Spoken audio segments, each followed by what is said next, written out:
Mos Radio 105,8 FM, Rauf Tambubolon Pak RT bersama Anda. Besok peringatan hari ulang tahun ke-76 Proklamasi Kemerdekaan Bangsa dan Negara kita. Bicara soal kemerdekaan, bisa macam-macam ya. Merdeka dari penjajahan, merdeka dari pandemi seperti sekarang ini, dan juga merdeka berwisata. Sudah bukan rahasia lagi, sama seperti negara-negara lain di dunia, Indonesia pun terkena dampak atau imbas dari pandemi terhadap pariwisata Indonesia. Data-data menunjukkan penurunan wisatawan mancanegara mencapai 75%, dan wisatawan domestik atau Nusantara sekitar 30%. Ada lebih dari 2 juta masyarakat kehilangan pekerjaan dari total 34 juta yang bergerak di sektor pariwisata dan ekonomi kreatif. Gimana strategi pemerintah ke depannya? Ucapan selamat pagi kepada Bapak Menteri. Bapak ya.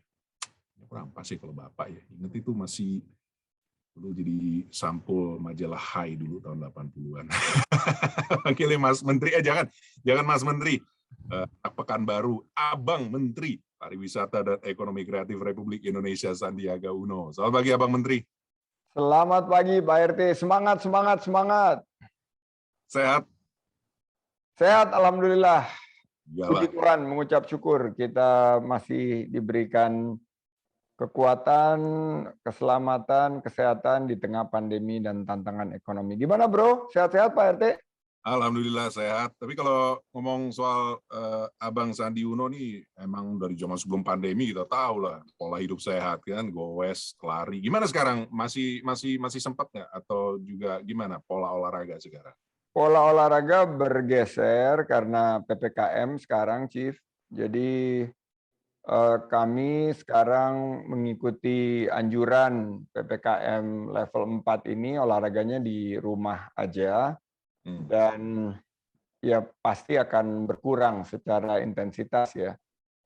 Karena juga padatnya, ini jadwal virtualisasi dari kegiatan ini malah tambah padat, ugal-ugalan, tiap 30 menit nonstop dari satu sesi ke sesi lainnya, dan ini mungkin efisiensi yang terpicu, disrupsi oleh pandemi dan akselerasi digitalisasi kita di tengah COVID-19 ini. Jadi ada sisi peningkatan efisiensi tentunya, namun tentunya dengan level interaksi yang jauh berkurang, kita mesti tingkatkan efektivitas dan kinerja kita. Tapi ya overall mengucap syukur lah Pak RT, mengucap syukur.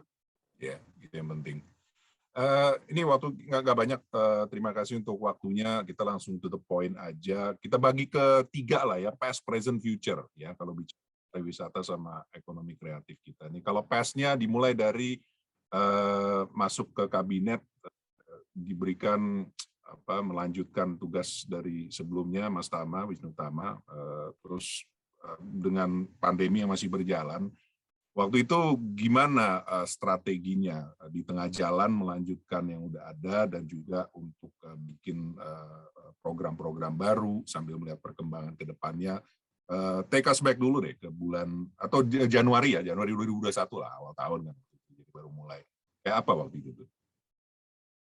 Kita pantun dulu deh biar agak sedikit semangat. Boleh bro, kita pantun dulu bro. Oke. Paling enak sarapan pagi, menunya bubur. Cakep. Apalagi buburnya Mpok Nur yang sayang dilewatkan. Meski masih PPKM level 4, jangan berhenti mengucap syukur. Ya. Agar kesehatan dan berkah Tuhan selalu dilimpahkan.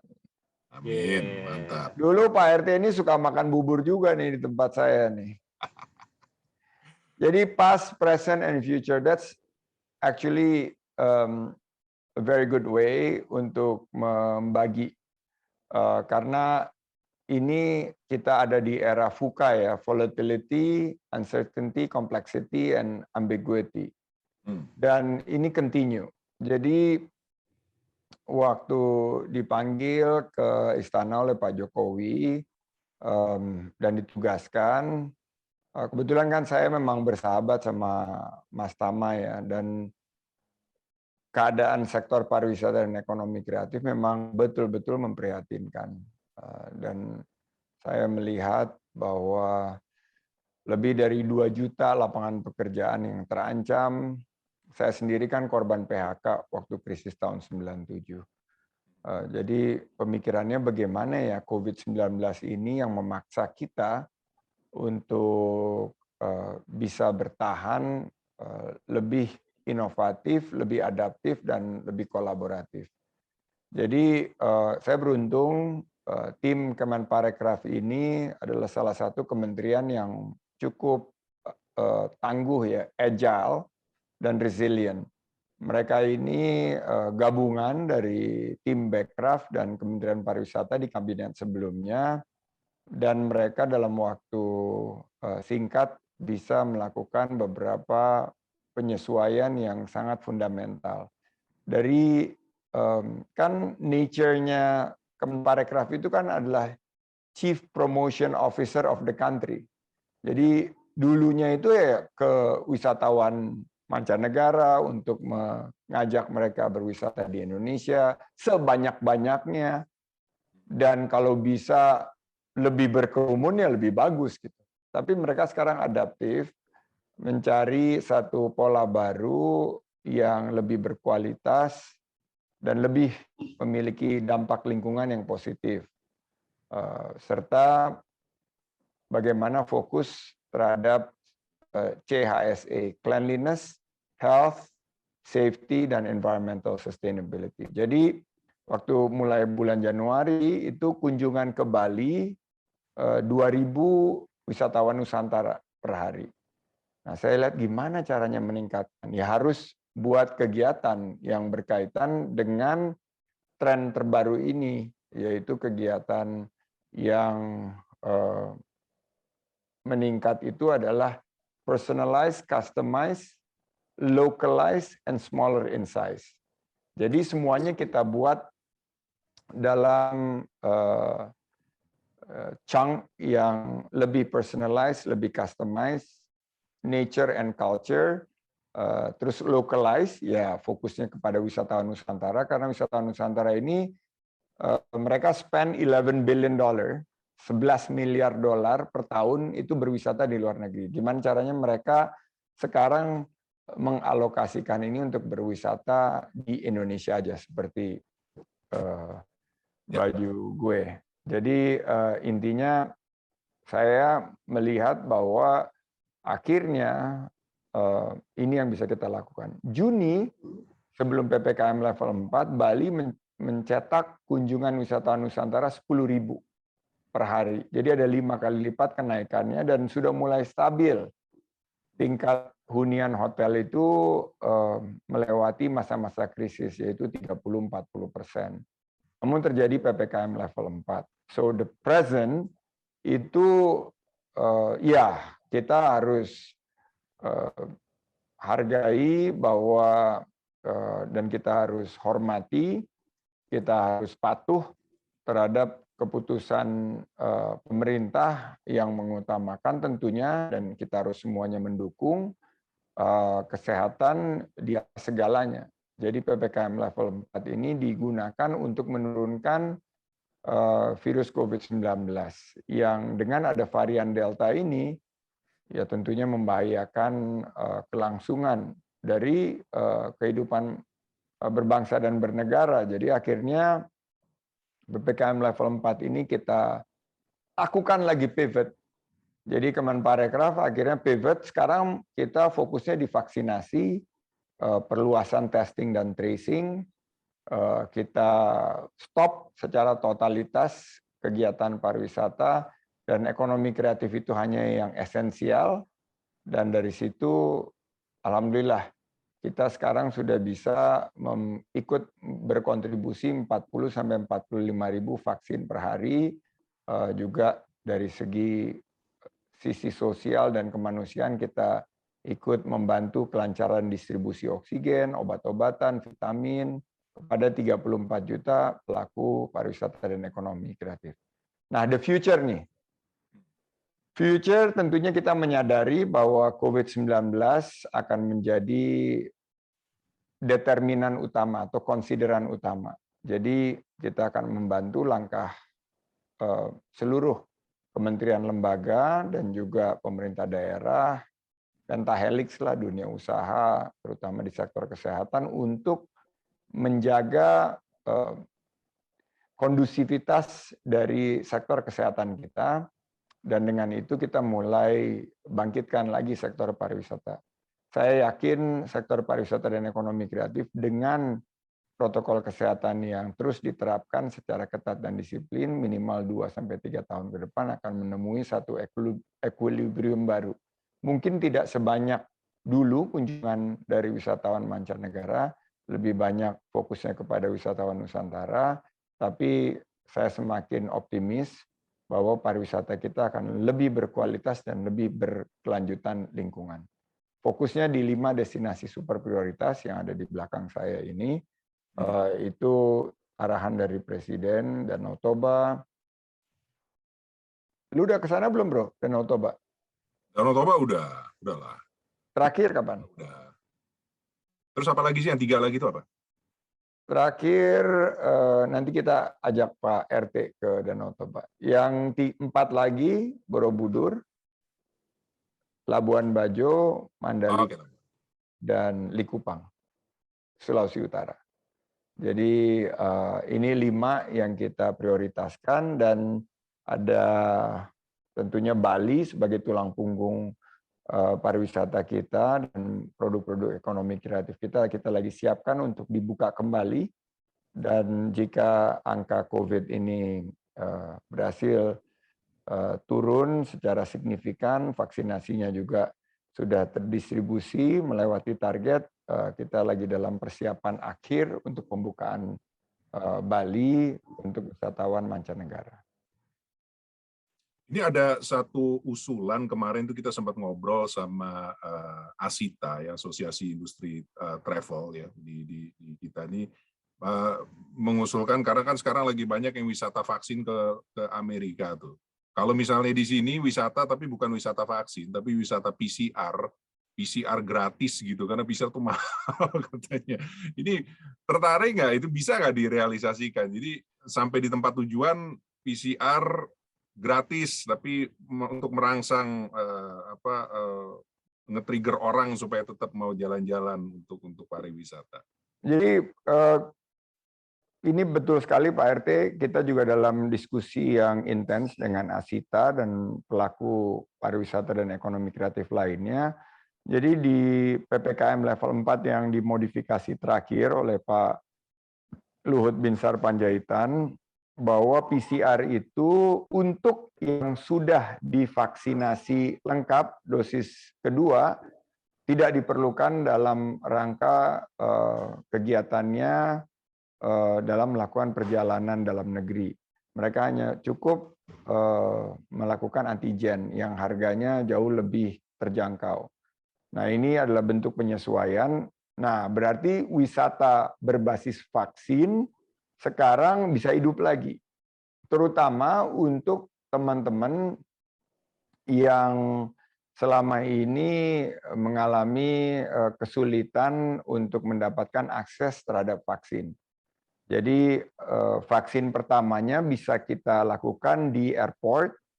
Sekarang udah ada 5 sentra vaksinasi di airport, 3 di Terminal 3 Soekarno-Hatta, 2 di Terminal 2. Jadi ini yang sekarang hidup lagi nih, dan kita dapat laporan dari para penyelenggara perjalanan wisata yang wisata berbasis vaksin ini sekarang sudah mulai seiring dengan kelonggaran dari PCR. Kan PCR ini kan cost-nya tinggi sekali. Jadi yang kedua yang sekarang banyak mempertimbangkan untuk vaksin di luar negeri, saya menyampaikan bahwa dengan ketersediaan vaksin yang jauh lebih baik di bulan-bulan ke depan ini, wisata berbasis vaksin cukup di Indonesia aja, cukup ke Bali, tidak perlu berbelas-belas jam sampai tadi ada yang ke Amerika, tapi kita akan berikan nilai tambah, yaitu tentunya menikmati alam Bali atau alam destinasi wisata lainnya dengan biaya yang jauh lebih terjangkau. Oke, jadi kalau gitu mungkin ada bagusnya nanti dikeluarin lagi kaos versi kedua #vaksin di Indonesia aja gitu pakai. Betul bro. Kita Tambahin udah satu. ada ini ada beberapa tagline vaksin with a view, terus vaksin asik di tempat piknik, itu ada beberapa yang dibuatin oleh teman-teman. Tapi ya menurut saya kuncinya kembali lagi kepada kesehatan kita, dan kalau kesehatan kita ini kita utamakan, kita prioritaskan, vaksin mestinya menjadi top isu pertama, dan setelah vaksin ini bisa kita lebih distribusikan dan mencapai target yang disampaikan Presiden Jokowi, yaitu 2 juta vaksin per hari, kita yakin akan ada satu kepulihan dari sektor pariwisata dan ekonomi kreatif, sehingga lapangan kerja yang tadinya terancam 2 juta ini bisa kembali beraktivitas dan sektor ini bisa menggerakkan ekonomi. Oke, terakhir nih karena waktu juga nggak banyak, udah mau habis. Tadi sempat nyinggung soal Presiden Jokowi. Ini kan udah masuk kabinet pertama kali lah ya, pengalaman hidup, karir bekerja, akhirnya masuk kabinet. Nah ini udah jalan 8 bulan. Boleh cerita nggak 8 bulan ya sering rapat mungkin virtual ya sama Pak Jokowi ya. Tapi udah berinteraksi langsung dengan kepala negara. Terus selama 8 bulan jalan, udah lihat langsung, ngalamin langsung, ngerasain langsung, ngejalanin langsung, gimana rasanya? Kedepannya mulai mikir nggak, aduh kayaknya berat nih, gila jadi presiden ternyata berat ya, banyak kerjaan, malas kayaknya, udah 2024 malas ah. Nggak sebaliknya, malah wah kayaknya bisa nih gitu. Ya, kan ini pertama ya di sejarah, mungkin di sejarah demokrasi kita atau mungkin di dunia juga, ini teman-teman lagi mengadakan penelitian ya, belum pernah terjadi di mana 2 kontestan yang ada di 2 kubu yang berbeda setelah kontestasi demokrasi ini bergabung dalam satu pemerintahan. Jadi konsep bertanding untuk bersanding ini terjadi di Indonesia.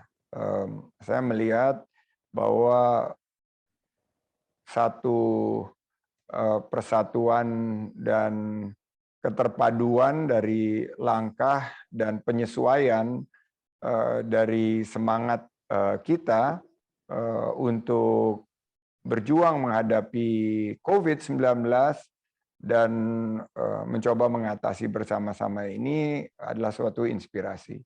Dan saya lihat bahwa apalagi saya pernah mengalami pengalaman keliling Indonesia di 1.500 titik lebih, bahwa keberagaman yang kita miliki, Pancasila, Bhinneka Tunggal Ika itu adalah satu aset yang luar biasa, dan menurut saya ini yang membuat saya semakin optimis. Nah, memang keadaan di kabinet ini kan setelah COVID ini semua difokuskan untuk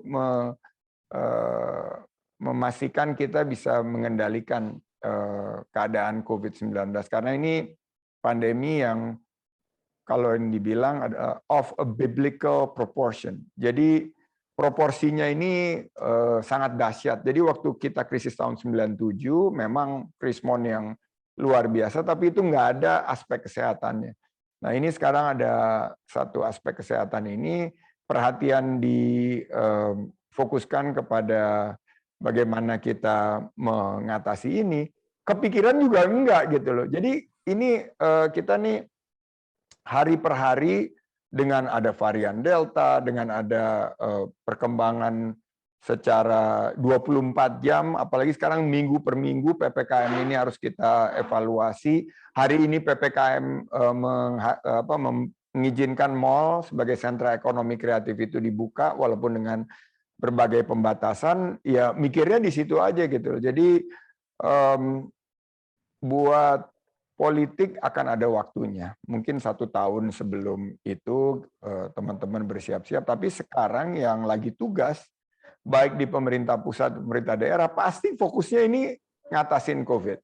Dan bagaimana caranya melayani masyarakat yang sekarang sangat membutuhkan bantuan kita, bantuan sosial, bantuan paling tidak bimbingan menghadapi berbagai tantangan. Nah, ini yang mestinya semua baik di dunia usaha juga maupun di pemerintahan mengalami satu turbulensi yang sangat luar biasa.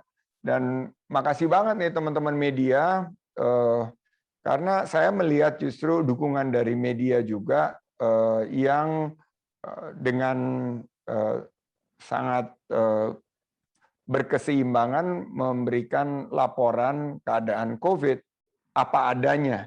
Dan dengan transparansi, masyarakat sekarang memiliki satu pengetahuan berbasis data dan fakta, dan ini membantu kita untuk bersama-sama berjuang mengatasi COVID-19. Oke, waktu kita sayang sekali udah habis, tapi pertanyaan sebenarnya masih banyak. Moga-moga gitu bisa sambung di... Nanti di Japri aja, bro. Nanti gue jawab satu-satu. Oke, siap. Pak RT, keren banget. Sama-sama, selamat bertugas, selamat berkarya. Semoga pariwisata ekonomi kreatif kita bisa survive, dan bukan hanya survive, tapi bisa rebound ya, bangkit kembali, bisa pulih lagi, pandemi bisa cepat berlalu. Itu harapan kita semua, setuju ya. Terima kasih most listener, dan terima kasih most, lagu-lagunya enak-enak banget, dan kita suka nikmatin streaming kalau lagi olahraga, kalau lagi berkegiatan. Jadi sukses untuk semua most listeners, dan Pak RT, it's always a pleasure untuk ngobrol sama Pak RT. Sama-sama, sukses juga. Terima kasih Abang Menteri untuk waktunya. Merdeka! Merdeka! Menteri Pariwisata dan Ekonomi Kreatif, Sandiaga Uno di Moz Radio.